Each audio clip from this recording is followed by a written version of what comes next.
Ebert. I am a student at Cal Poly Humboldt and a member of the ongoing protests. And I have just received suspension for my role in these protests.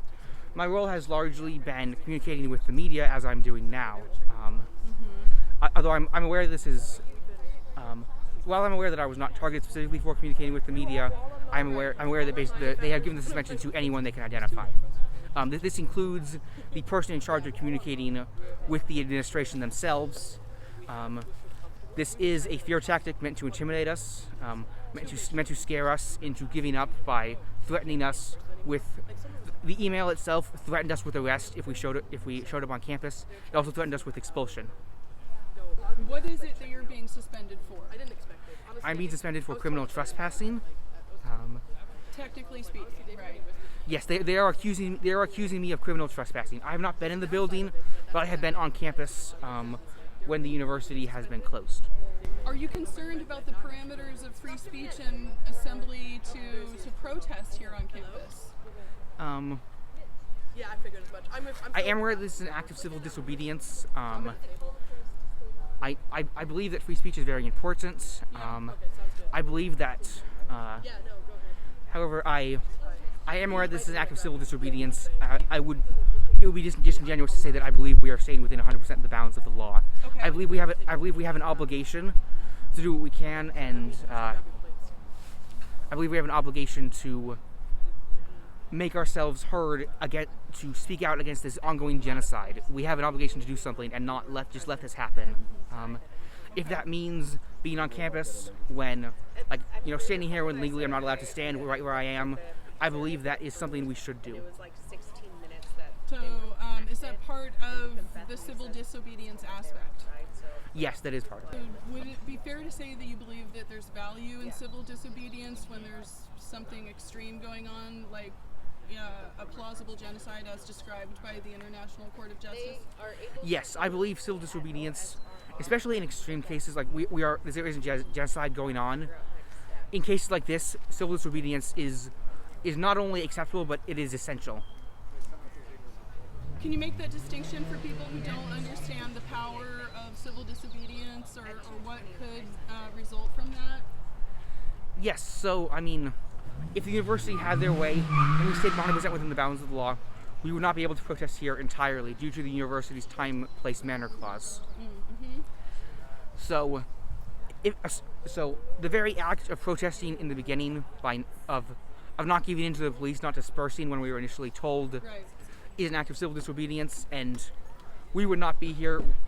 We have international press coverage. We are inspiring other universities to stand up for what's right, and that would not be possible. We would not be able to have this impact. We wouldn't be able to inspire others to do what's right if we weren't willing to step outside the bounds of the law. Right. But I should mention also that we have been entirely nonviolent. We are committed to ensuring. We are committed to nonviolence. We are also committed to not seriously damaging property. There has been vandalism, yes, Okay. but there is no serious property damage. There have not been broken windows or smashed computers, or nothing has been destroyed. There is no more serious damage than graffiti, which can be painted over. Okay, yeah, I was going to ask you, what would you say to people who are concerned about property damage? Some of the barricades involving various, furniture. I'll pan back just a second so I can show people a little bit of that. So we got chairs over there. We're here all night for Palestine! I would say to that students have We're here all night for Palestine! students have expressed their willingness, in fact eagerness, to restore the campus and put everything moved back in its proper place if the university accepts our demands. Unfortunately, after talking with the administration, I am feeling that the administration is unwilling to work with us at this moment. So they have not committed to having a discussion? Is that what I heard? They have responded to our demands by denying them all in a manner that leaves no room for interpretation, and they have refused even the most basic and straightforward requests that do not even involve financials. Okay. Yeah. So is it fair to say that you haven't been able to get any traction on negotiating terms of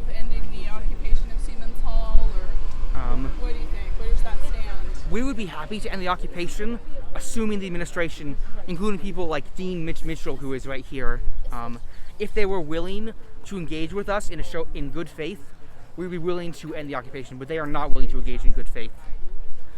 Again, the suspension is a clear sign of that. They're trying to intimidate us into leaving, and it will not work. This was the administration's attempt to make an offer to us. They have asked us to leave. They've asked us to give identifications that we may be later identified and tracked down. And furthermore, they have not promised that they will not prosecute anyone who leaves in this manner. They have stated that there will be later criminal charges for anyone who leaves in this manner. The only thing they are offering is for the police to not inflict violence on people who leave now. That is a clear threat. So it's a promise to not have police forcibly remove people if they had left by 4 o'clock today, which that time just passed.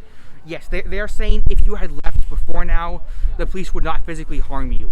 Right. But there is the implication then that if you stay, the police will physically harm you. I see. Is there a concern about that?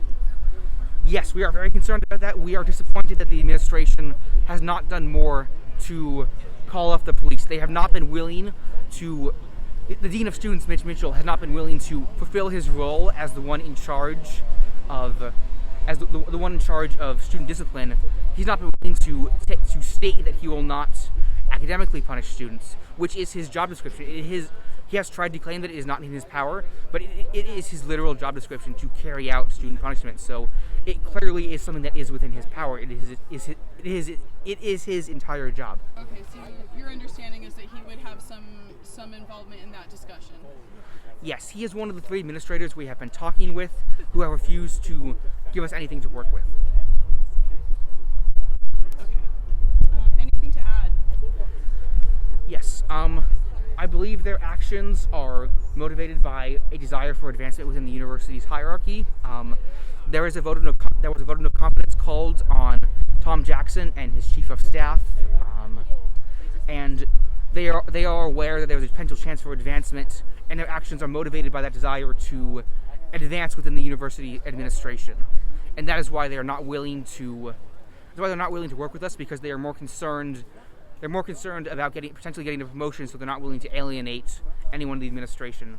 Their desire for promotion is more important to them than student safety or student concerns.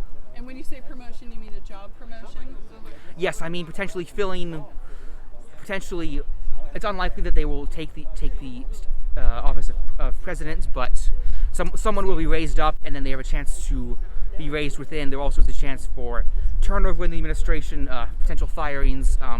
They're likely concerned about being fired by potentially the new president, particularly for their policy failures. So they're trying to do what they can to not anger anyone in the administration. Yes, I did not sign up for suspension. I have not signed out. I am committed to staying here until the end. Okay. I have no intention of leaving until our demands are met or the police forcibly disperse us. Okay.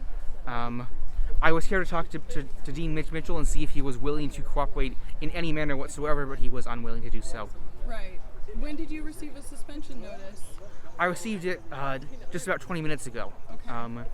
It came shortly after the administration announced this program. So I guess, sorry, it is 4 hours. I guess that was about an hour ago then. Right. Okay. We believe that it is possible that this thing is sort of viewed as a last chance for the police to come in to violently disperse us. Okay, so there is a concern among protesters and students and community members who are still on campus that there could be further police intervention? Yes, we believe the police. We believe it's possible that the police will be called to disperse us. Okay.